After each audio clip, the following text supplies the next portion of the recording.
Welcome to HortTube. My name is Jim Putnam. In this video, I'm going to be converting my vegetable garden over to fall vegetables.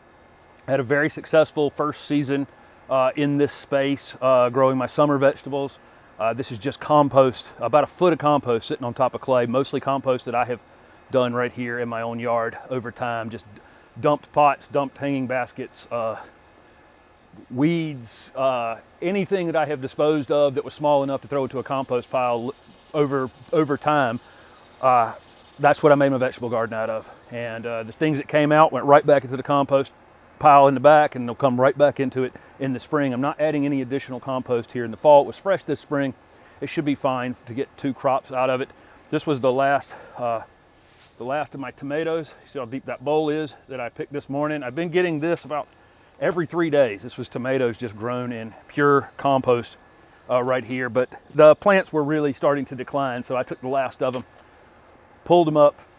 It was quite a challenge because I didn't stake them very well, so it was just one big massive plant, so it was very difficult to get those out. I expected them to grow vigorously, but that they really like the compost. So all that's been cleaned up and weeded, and it's ready for fall vegetables.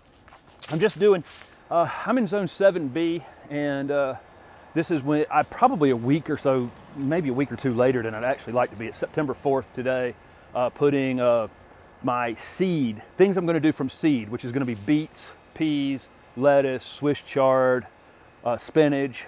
Those are the things I'm putting in today. I'm going to do some broccoli and some cauliflower, but I'm going to do those from plants. I've got those at the garden center as plants, and I don't want to germinate a whole tray because I don't need that many anyway. So I'm just going to take those from where somebody else did them for me and just buy the plants on those. But I'll get those in next week. Today I'm just going to get the seed things in. I have rabbits in the side of my yard, and every single one of these things that I'm doing from seed, rabbits love. I mean love. And so as soon as I see any germination whatsoever on these, I'm going to have to get some sort of fence around them. And I'm actually, if you've watched any of my other videos, I did a video on bending top rail fence post into little greenhouse hoops. I've got 3 of those extra over here that I'm actually going to create kind of a season extension, a little house over this, over these leafy vegetables later in the season when it starts to get cold. I'm going to go ahead and put that frame up, and then I'm going to attach my fence around the frame. That's going to be in a video the first of next week. As soon as I see these things germinating, I'm going to build that structure and I'll shoot that video. So like I say, that'll probably be like next Monday or Tuesday when that goes up, because this won't take very long at all to see some germination on these leafy things, and it won't take long for the rabbits to find them after they do. This one basil plant, I'm going to continue to leave here because now it's like 3.5 feet tall, and I've honestly never seen a basil plant that big. So it's more of a novelty thing at this point. I've got some rosemary and some thyme, and it can overwinter in my area. They're both little evergreen herbs that can just stay here permanently. So I'll bring the camera down a little closer, and I'll show you about the depth that I plant these fall vegetable seeds. This variety of radish, this Easter egg blend, I have grown before, and they're very fast. I can definitely finish these even if we get some early cold. And you can see that on the back. The days to maturity here are only 35 days on this variety. Days to germination, it says 7 to 14. So, I should see them pretty quick, especially in this moist compost. They're going to come up pretty quickly, and it's very sunny over here. It's shady in the morning right now while I'm working, but it'll be full sun in the afternoon. Just follow the planting depth and the seed spacing on there. And the row spacing may be even more important, just making sure that you're leaving a little bit of working room for yourself. But on these radishes, you got a quarter inch planting depth. The spacing of the actual seeds are only 1/2 to 1 inch, so I'll try to be 3/4 of an inch, but that's pretty close together. It's much closer than most things get seeded. And then the spacing between the rows is 6 to 12 inches, and I'll probably aim for something like 10 inches between a couple rows of these. But on this, especially in this compost, all I got to do is take my finger and just run a little trench right through here, just like this. That's all I do. And put the seed in my hand just like that, and I just drop them in there one at a time, about 1 inch apart, close to it as I can as I can get. If I have to thin them later, I will. These seeds were last year's, and so I am going a little bit closer because I'm assuming that I'm going to have slightly less germination on these. And I just lightly cover all the way across, just like that. I'll come up here and extend this row just a little bit, just like that.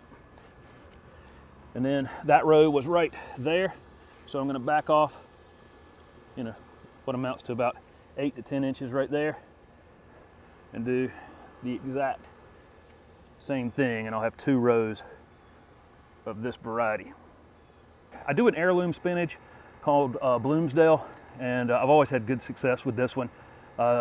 Spinach goes in a little bit deeper, 3/4 of an inch, but most all of these things, I'm not going to show you all of them, the lettuce, the spinach, the Swiss chard, so on and so forth, they almost all are somewhere in that 1/2 inch depth, and you know, 1 or 2 inch spacing on most of it. I'm doing some peas, and the peas do get planted quite a bit deeper. They'll go down about 2 inches, and they have to be they can be actually grown very close together. They only go about 2 inches apart, and they'll end up needing to be staked later, so they have to kind of go in their own space where I can trellis them later. But exactly the same thing on this spinach. I just make a line in the ground, exactly the same, and try to get my spacing as good as I can. I am not crazy, too crazy about it. If I have to come back and thin a little, I will, just because I'd rather get the job done with some speed. I'd probably waste a few seed later, but that's good enough right there. So I got everything in. Looks just like it did before I started planting seeds. Next week, I hope we'll be able to see some things have germinated up here. I've had some hummingbirds buzzing me on this salvia, trying to get me out of this area. The bees are all over this stuff. It's blooming like mad over here. I love having these pollinators in the garden. Next week, I'll show you how to build this frame and fence to keep the rabbits out. And then sometime later in the fall, we'll actually put plastic over that greenhouse and see how much production we can get out of here. You know, probably sometime up through November, we'll be able to. I'll be able to in my area here. We get a frost sometime around the 20th or so of October. That's usually about our first frost date. So I hope I can protect them through that until we get an actual like hard freeze, which usually doesn't occur until, you know, late November, sometime in there. Also, next week I'll get my broccoli and cauliflower plants in here, and maybe a few collards. I don't know. I don't like to plant collards. This is a small garden space, and I like collards, but they get pretty big, and sometimes can just take up so much of this space. I'd almost rather do the things that I can grow tighter together, just for financial reasons. I think it works out in my favor better, and then I just buy the collards at the farmer's market or at the grocery store or wherever on that. So stay tuned. I'll be back next Monday or Tuesday and show you how to build this rabbit fence, and we'll see what's germinated at that point. Thank you very much for watching. Oh, the other thing is I'm going to use this pansy fertilizer. This is an organic pansy fertilizer that I used in my pansy videos last fall, and I'll be using again a few weeks away here from doing my pansy beds.